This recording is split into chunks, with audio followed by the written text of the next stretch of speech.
السلام علیکم ورحمۃ اللہ۔ قاری صاحب، خواب میں نے دیکھا ہے کہ میں اپنے کمرے میں ہوں، ایک پتلا آتا ہے، وہ میری کمر سے چپک جاتا ہے۔ اس خواب سے پہلے کسی نے جادو کا کہا، جس سے میں نے 21 دن سورۃ البقرہ پڑھتا رہا ہوں اور کچھ دن کے بعد میں نے چھوڑ دی۔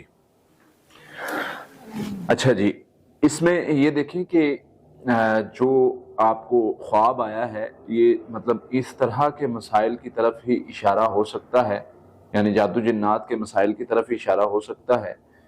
تو آپ کو حفاظتی پڑھائی پڑھنی ہے، سورہ فاتحہ، آیت الکرسی، سورہ بقرہ کی آخری 2 آیات، آخری 3 کل، یہ صبح و شام پڑھیں۔ انشاءاللہ جو بھی شر ہوگا وہ میرے اللہ کے فضل سے ختم ہو جائے گا، فکر کی ضرورت نہیں ہے۔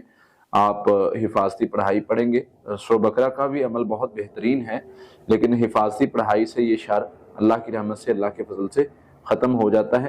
تو حفاظتی پڑھائی کو اپنا معمول بنائیں۔ السلام علیکم قاری صاحب، میری امی نے خواب میں آم دیکھے ہیں، آم ان کو نظر آئے ہیں اور میں توڑتی ہوں، اور مجھے بھی خواب میں آم نظر آئے ہیں۔ دیکھیں جی، یہ بہت اچھا خواب ہے۔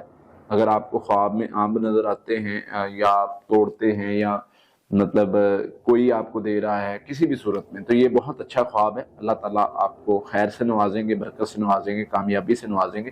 تو یہ خواب برا نہیں ہے، پریشان ہونے کی ضرورت ہے۔